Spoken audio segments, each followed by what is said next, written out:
पिढी घडवणाऱ्या लोकांची गरज आहे. पिढी घडवणाऱ्या समाजाला पुढे नेणाऱ्या सरळ समाजाला उच्च शिखरावर नेणाऱ्यांची गरज आहे. अधोगतीकडे नेणाऱ्यांची गरज.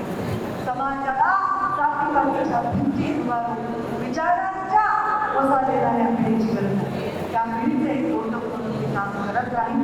उद्या आपल्या सर्वांच्या तुमच्या आशीर्वादाने मला विजय निश्चित मिळेल असं मला वाटतं. मतांचा विजय उद्या घडणार आहे, पण आचरणाचा, संयमाचा आणि आपल्या या प्रवासामध्ये कुठल्याही वेळोवेळी आपलं आचरण देण्याच्या बाबतीचा विचार केला तर आपण विचारातच ही निवडणूक जिंकलो. राजकारणामध्ये एक सुंदर विचारोपण करण्याची एक संधी होती. संघर्ष जरी झाला तरी मला वाटतं योग्य निर्णय घेतला आहे आणि भविष्यामध्ये त्या योग्य निर्णयावर मी करत राहीन. मुंडे साहेबांच्या विचारांनी आपण 10 वर्ष सेवा दिवस करून आपण हा दिवस मानतो. यावर्षी लोकांना अडचण केला नाही असा सगळा दिवस आपल्याला पुढच्या वेळी लवकरच मुंडे साहेबांच्या पुण्यतिथीच्या निमित्ताने आपण एखादा चांगला कार्यक्रम मोठा घेऊन त्या कार्यक्रमामध्ये सेवा लोकांच्याकडे त्यांना नक्कीच निश्चित देते. आणि मुंडे साहेबांच्या पुण्यतिथीच्या निमित्ताने कीर्तन असतं, भोजन असतं, हे सर्व एक मोठा कार्यक्रम घेऊन मी आचारसंहितेचा विषय होता आपल्या निकाल लोकांना आपण अडचणीत आहोत असं मला मी संयम कधीही माझ्या कोणत्याही पदाचं, कोणत्याही वर्णाचं, कोणत्याही व्यक्तीचं मी कधीही शब्दाने त्याला वैयक्तिक बदल करण्यासाठी काम मुद्द्याचं राजकारण, विचाराचं राजकारण, उद्या विचारांना सोबत प्रत्येकाचा विकास व्हावा याच्यासाठी आयुष्याचा प्रत्येक क्षण संघर्ष आपल्याला आला आता प्रश्न विचार संघर्षाशिवाय आपल्या जीवनात संघर्षाशिवाय माणूस लक्षात राहत. मुंडे साहेब लक्षात राहिले ते त्यांच्या सत्तेमुळे नाही, त्यांच्या संघर्ष ते लक्षात राहिले ते त्यांच्या पदामुळे नाही, त्यांच्या प्रवासामुळे लक्षात. तेच वचन मुंडे साहेबांच्या सभागृहासमोर मी तुम्हाला सर्वांना परत करते. माझ्या जीवनात मी कधी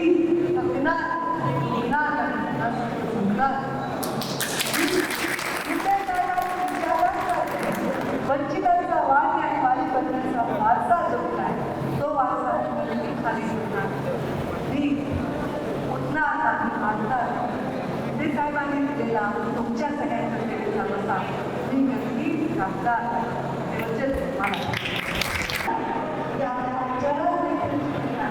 हे सर्वात महत्वाचं आहे. मी आज निर्णय घेतला मुंडे साहेबांची पुण्यतिथी आहे. ही पुण्यतिथी आपण जिथे आहात मुंडे साहेबांना श्रद्धांजली अर्पण करा. कारण उद्या लोकसभेचा विश्वासा दिला प्रधानमंत्री नरेंद्र मोदी खात्री करणाऱ्या कोणाला प्रधानमंत्री नरेंद्र मोदी निवडणुकीचा प्रचार संपवून ज्या स्वामी विवेकानंदांच्या स्मरणामध्ये ध्यान करतात त्या स्वामी विवेकानंदांचं वाक्य आहे जितना संघर्ष होता जीत उतरलीही शानदार.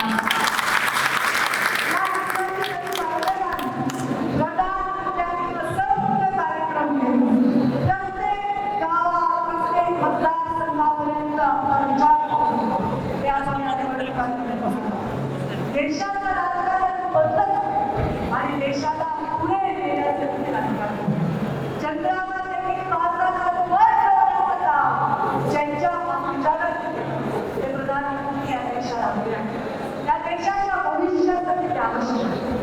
स्त्री असले, विधवे असल्या, तुम्ही असला काहीपेक्षा प्रधानमंत्री नरेंद्र मोदी या देशाला जी आर्थिक सत्ता बनवणार आहे 2047 त्याच्यासाठी आवश्यक आहे. हे या देशात विकार केला. आपण सगळे कोण पाहता मला वाटतं माझ्या बाबांना तुमच्या लेकराला माझ्या पिण्याला एवढी मोठी श्रद्धांजली काय असेल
त्यांची हालत आणि त्यांच्या विचारांची हालत हे काम करणं माझं कर्तव्य. ठीक आहे, त्यातून जाणं हा 3 जूनचा दिवस आम्हाला याची आठवण करून देतो. काय आठवणी आहेत ह्या काय अशा सांगता येणार नाही, त्याच्यासाठी मी 2 तास जरी बोलले तरी कमी पडेल. असंख्य आठवणी आहेत. सकाळी 5 वाजल्यापासून आम्ही उठून बसलेलो आहोत, माझी आई, मी बोलत आहोत पहाटेपासून, कारण तो फोन कॉल आम्हाला पहाटे पहाटे आला होता. तेवढी आठवण दचकून जागं करते. परंतु मुंडे साहेबांचे संस्कार, त्यांचे सकारात्मक विचार, त्यांचा हसरा चेहरा डोळ्यासमोर ठेवून त्यांच्या विचारांना जिवंत ठेवण्याचं काम आम्ही करू शकलो. हा गोपीनाथगड मी उभारू शकले. माझ्या आयुष्यातलं सर्वात मोठं योगदान आहे मुंडे साहेबांच्या विचारांसाठी आणि त्यांच्या प्रेरणा घेऊन चालणाऱ्या लोकांसाठी. आज खूप अनेक आठवणी आहेत. मुंडे साहेबांना आदरांजली, श्रद्धांजली वाहिली आणि त्यांनी जे काय संस्कार केले त्याच्यात तर सुबरी चुकीचं काही आपल्या हातून होऊ शकलं नाही, त्याचं मला कौतुक वाटतं. एवढ्या खडतर प्रवासात देखील कधी कुठल्या वर्गाला, कुठल्या समाजाला, कुठल्या व्यक्तीला कुठल्याही अभद्र शब्दात संबोधलं नाही, कधी कुणाला वाईट बोललं नाही, कधी कुणाला कमी लेखलं नाही. गरिबांसाठी, वंचितांसाठी काम करू शकलो. जे मुंडे साहेबांना वचन दिलं होतं याच ठिकाणी जेव्हा त्यांना अग्निदा संस्कार झाला, ते वचन निभवण्याचा प्रयत्न गेले 10 वर्ष झाले आम्ही करत आहोत. ओपिनियन पोल्स आलेले आहेत, त्या पोल्समध्ये पंकजा मुंडे विजयी होत आहेत असा अंदाज वर्तवला जातोय. कसं पाहता? या पोलकडे मी आनंदाने पाहते, कारण या विजयाची जनरली विजयाची प्रतीक्षा उमेदवार करत असतो, पण हे माझं भाग्य आहे, मुंडे साहेबांची पुण्य आहे की माझ्या विजयाची प्रतीक्षा या महाराष्ट्रातला प्रत्येक माणूस जो राजकारणाकडे सकारात्मक व्यक्ती असावे असं म्हणून बघत आहे तो करतोय. मी पुण्यापासून मुंबईपासून जिथेही जाते, दर्शनाला मंदिरांमध्ये जाते. मी आता माझ्या आईला अष्टविनायकला घेऊन गेले, रेणुका मातेला घेऊन गेले, शिर्डीला घेऊन गेले. लाईनमध्ये उभारणारा माणूस ना माझ्या जिल्ह्याचा आहे ना माझ्या पक्षाचा आहे, पण तो म्हणतो ताई तुम्ही विजयी व्हाव्या. ही जीवनामध्ये फार मोठी शिदोरी आहे असं मला या 10 स्मरण आहे आणि योगायोगाने उद्या देशाचा माहिती झाला आहे. साहेबांना 10 वर्ष पूर्ण होतात.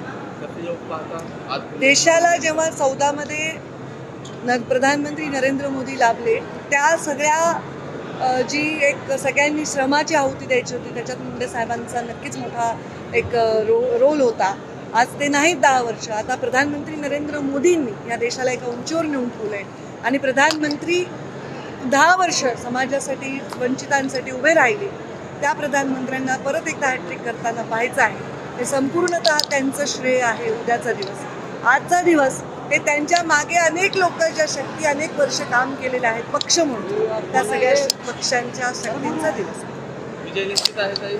विजय निश्चित असावा असे मी उमेदवार आहे, असे माझं योगदान आहे आणि बड जिल्ह्याच्या भविष्यासाठी ते आवश्यक आहे. तर एवढी प्रार्थना करते की माझा विजय असावा आणि त्यांनी मला लोकांची सेवा करायची संधी मिळावी. तेव्हा आपण संघर्ष माझ्या वाट्याला येतो, कारण कदाचित माझे तशीच म्हणजे माझा जीवनाचा प्रवासच तसा असावा आणि संघर्ष येतो म्हणूनच घडतो माणूस. एवढ्या संघर्षातही आपली वैचारिक पातळी, शाब्दिक पातळी, आपल्या आचरणाची पातळी आम्ही ढळू दिली नाही. हे मुंडे साहेबांचे संस्कार आहेत. आणि जेव्हा मोठा संघर्ष येतो, जितना कठीण संघर्ष होगा जीत उतनी ही शानदार होगी, हे विवेकानंदांचं वाक्य आहे. आणि आज विवेकानंदांच्या स्मारकावर आमचे मोदीजी तिकडे तपश्चर्या करतायत, ध्यान करतायत. त्यांच्या त्या ध्यानाचे आशीर्वाद आम्हालाही नक्की मिळतील असं मला विश्वास. वंचितांचा वाली आणि वाणी बनण्यासाठी राजकारणात आलो आहे, हे मुंडे साहेबांचं वाक्य मला सतत आठवत होतं. आणि वंचितांचा वाणी आणि वाली बनण्यासाठी संघर्षाशिवाय पर्याय नाही हे माहीत होतं आणि ह्या वाक्यानेच मला धीर दिला. नाही, मला शंका नाही. ही निवडणूक कशी झाली आपण सर्वांनी पाहिलं. त्यामुळं माझ्या विरुद्ध उमेदवार कोण होते हा मुद्दा नसून या उमेदवार या निवडणुकीचा मुद्दा काय होता, प्रचाराचा मुद्दा काय होता हा विषय आहे. इथं विकासाचा मुद्दा असता, इथे भविष्याचा मुद्दा असता, बीड जिल्ह्याच्या जडणघडणीचा मुद्दा असता तर ही निवडणूक वेगळी राहिली असते. पण ते मुद्दे नव्हते, हे आपल्या जगाने पाहिलेलं आहे. पण ते मुद्दे लोक हृदयात ठेवून मतदानात रूपांतर करतील अशी मला अपेक्षा आहे. त्यांचा म्हणायचं नाही मला. या जगात घडणाऱ्या प्रत्येक गोष्टीचा लोकशाहीमध्ये मतदानावर परिणाम होत असतो, चांगला किंवा वाईट. आता त्याच्यावर मी उद्या भाष्य करते.